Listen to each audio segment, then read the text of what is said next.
ಓಂ ಶ್ರೀ ಗುರು ರಾಘವೇಂದ್ರಾಯ ನಮಃ. ಎಲ್ಲರಿಗೂ ಒಳ್ಳೆಯದಾಗಲಿ, ನನಗೂ ಒಳ್ಳೆಯದಾಗಲಿ. ಫೇಸ್ಬುಕ್ಕಲ್ಲಿ ತೀರ್ಥ ಟಿ ಎಮ್ ಅವ್ರು ಮೈಸೂರವರು, ನಾನು ಮೆಂಟ್ಲಲ್ಲ ಸ್ವಾಮಿ, ನಾನು ಚೆನ್ನಾಗೇ ಇದ್ದೀನಿ. ಯಾಕೆ ಸ್ವಾಮಿ ನಾನಂದರೆ ನಿಮ್ಗೆ ಅಷ್ಟೊಂದು ಕೋಪ? ನಾನು ರಾಯರ ಪಾದಯಾತ್ರೆ ಯಾವತ್ತು ಮಾಡ್ತಾಯಿದ್ದೀನಿ ಅವತ್ತಿಂದ ನಾನು ವಿಡಿಯೋ ಹಾಕ್ತಾಯಿದ್ದೀನಿ.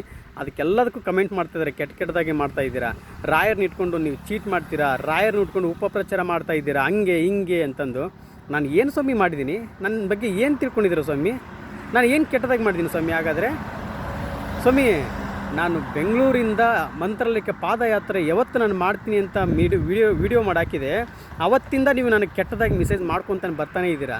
ಇವಾಗ ನಾನು 12:15 ಅಪ್ಪ ಅಂತ ಒಂದು ವಿಡಿಯೋ ಹಾಕಿದೆ ನೋಡಿ, ಆ ವಿಡಿಯೋ ಕಮೆಂಟ್ ಮಾಡಿದರೆ ಕೆಟ್ಟದಾಗಿ. ನಾನು ಅದನ್ನು ರಾಯರ್ ಇದ್ದಾರೆ ಅಂತ ಹೇಳ್ಬಿಟ್ಟು ನಿಮ್ಮ ವಿಡಿಯೋನ ಹೈಡ್ ಮಾಡಿದೆ, ಗೊತ್ತಾ?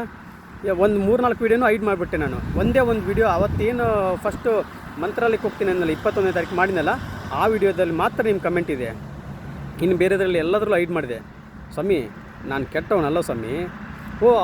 ಇವತ್ತಲ್ಲ ಸ್ವಾಮಿ, ನಿಮ್ಮ ನಂಬರ್ ನಾನು ಬ್ಲಾಕ್ ಮಾಡಬೇಕಾಗಿತ್ತು ಅವತ್ತೇ. ಯಾಕೆ ನಾನು ಬ್ಲಾಕ್ ಮಾಡಲಿಲ್ಲ ಅಂದರೆ, ನಾನು ಏನೇ ಒಂದು ಮಾಡಿದರೂ ಅದನ್ನು ನೋಡಬೇಕು ನೀವು. ಇವನು ಯಾರು ಅಂತ ಕೇಳಿದ್ರೆ ರಾಯರ್ ಭಕ್ತ ಅಂದಿರಬೇಕು. ನಾನು ಏನೇ ಒಂದು ಕೊಟ್ಟರು ರಾಯರಿದ್ದಾರೆ ಅಂತ ಒಂದು ಕೊಡ್ತೀನಿ ಸ್ವಾಮಿ.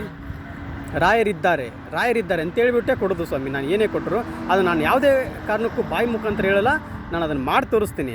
ದಯವಿಟ್ಟು ಮನೇಲಿ ಕೂತ್ಕೊಂಡು ಕೆಟ್ಟದಾಗಿ ಮೆಸೇಜ್ ಮಾಡೋಕ್ಕೆ ಹೋಗ್ಬಿಡಿ ಸ್ವಾಮಿ. ಆ ಟೈಮು ಸುಮ್ಮನೆ ಯಾಕೆ ವೇಸ್ಟ್ ಮಾಡ್ತೀರಿ? ಏನಾದರೂ ಕೆಲಸ ಮಾಡೋಕ್ಕೆ ಹೋಗಿ. ಮನೇಲಿ ಮಕ್ಕಳಿದ್ರೆ ನಿಮ್ಗೆ ಇಂಟರ್ನೆಟ್ ಖಾಲಿ ಆಗುತ್ತಾ? ಇಂಟರ್ನೆಟ್ ಹಾಕ್ಸೋಣಕ್ಕೆ ಹೋಗ್ಬೇಡಿ, ನಿಮ್ಮ ಮಕ್ಕಳಿಗೆ ಚಾಕ್ಲೇಟ್ ಕೊಡಿಸಿ. ಅದನ್ನೇ ಆ ಥರ ಯಾಕೆ ಸ್ವಾಮಿ ಕೆಟ್ಟದಾಗಿ ಮೆಸೇಜ್ ಮಾಡ್ತೀರಾ? ನಾನು ಏನೋ ಆ ಥರ ತಪ್ಪಾಗಿ ನಾನು ಏನೂ ಮಾಡಿಲ್ಲ ಸ್ವಾಮಿ. ಯಾರಿಗೂ ನಾನು ಯಾರ ಹೊಟ್ಟೆ ಮೇಲೆ ಹೊಡಿತಲ್ಲ ಸ್ವಾಮಿ. ನಾನು ಅಲ್ಲಿಂದ ಬಂದಿದ್ದೀನಿ. ಇವಾಗ ನಾನು ಮಾಡಿ ತೋರಿಸ್ತೀನಿ. ಅವ್ನು ಯಾರು ಅಂತ ಕೇಳಿದ್ರೆ ರಾಯರ್ ಭಕ್ತ ಅಂದಿರ್ಬೇಕು, ಹಂಗೆ ಮಾಡಿ ತೋರಿಸ್ತೀನಿ. ಇವಾಗ ಒಂದು ಮರ ಹಾಕಿದರೆ, ಒಂದು ಗಿಡ, ಹಣ್ಣಿನ ಗಿಡ ಹಾಕಿದರೆ ಕೆಳಗಡೆ ಬೇರೆಲ್ಲ ಗಟ್ಟಿ ಆಗುತ್ತೆ, ಆಮೇಲೆ ಕಾಯಿ ಕೊಡುತ್ತೆ, ಆಮೇಲೆ ಹಣ್ಣು ಕೊಡುತ್ತೆ. ಅದೇ ಥರ ನಾನು ಸ್ವಾಮಿ. ಇವಾಗ ನನಗೇನು ಬೇಕಂದೆಲ್ಲ ಮಾಡಿಕೊಂಡು ಏನು ಮಾಡಬೇಕು ಅಂತ ನಾನು ಬಾಯಿ ಮುಖಾಂತರ ಹೇಳಲ್ಲ, ಅದನ್ನು ಮಾಡಿ ತೋರಿಸ್ತೀನಿ. ದಯವಿಟ್ಟು ಕೆಟ್ಟದಾಗಿ ಮನೇಲಿ ಕೂತ್ಕೊಂಡು ಮೆಸೇಜ್ ಮಾಡೋಕ್ಕೆ ಹೋಗಬೇಡಿ. ನಾನು ಇನ್ಸ್ಟಾಗ್ರಾಮಲ್ಲಿ, ಫೇಸ್ಬುಕ್ಕಲ್ಲಿ ನೋಡಿ ನನ್ನ ಅಕ್ಕ ತಂಗಿಂದಿರು, ಅಣ್ಣ ತಮ್ಮಂದಿರು, ನನ್ನ ಸ್ನೇಹಿತರು, ನನ್ನ ಗುರು ಹಿರಿಯರು ಎಲ್ಲರೂ ಓಂ ಶ್ರೀ ಗುರು ರಾಘವೇಂದ್ರಾಯ ನಮಃ, ನಿಮ್ಮ ಪಾದಯಾತ್ರೆ ಸುಖವಾಗಲಿ ಅಂತ ಎಷ್ಟು ಚೆನ್ನಾಗಿ ಮೆಸೇಜ್ ಮಾಡ್ತಾರೆ. ಆ ಮೆಸೇಜ್ ಓದೋಕ್ಕೆ ಒಂಥರ ಖುಷಿ ಆಗುತ್ತೆ. ನೀವೇನು ಸ್ವಾಮಿ ಒಂದೆರಡು ಕೆಟ್ಟದಾಗಿ ಮೆಸೇಜ್ ಮಾಡ್ಕೊತ ಕೂತ್ಕೊತೀರ ಮನೇಲಿ?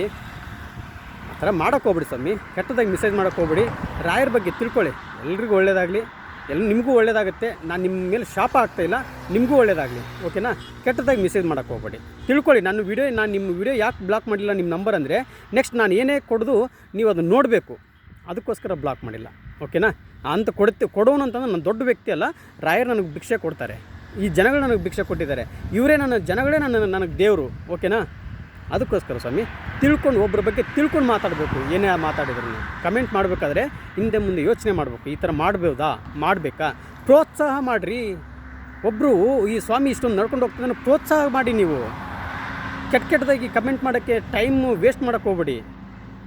ತೀರ್ಥ ಟಿ ಎಮ್ ಅವರೇ, ಓಕೆ, ಚೆನ್ನಾಗಿರಿ. ನೀವು ನಿಮ್ಮ ಕುಟುಂಬದವ್ರು ಎಲ್ಲರಿಗೂ ಚೆನ್ನಾಗಿರಲಿ. ಕೆಟ್ಟದಾಗಿ ಮೆಸೇಜ್ ಮಾತ್ರ ಮಾಡೋಕ್ಕೆ ಹೋಗ್ಬೇಡಿ. ಓಕೆನಾ? ಒಳ್ಳೆಯದಾಗಲಿ, ಎಲ್ರಿಗೂ ಒಳ್ಳೆಯದಾಗಲಿ. ಓಂ ಶ್ರೀ ಗುರು ರಾಘವೇಂದ್ರಾಯ ನಮಃ. ರಾಯರಿದ್ದಾರೆ.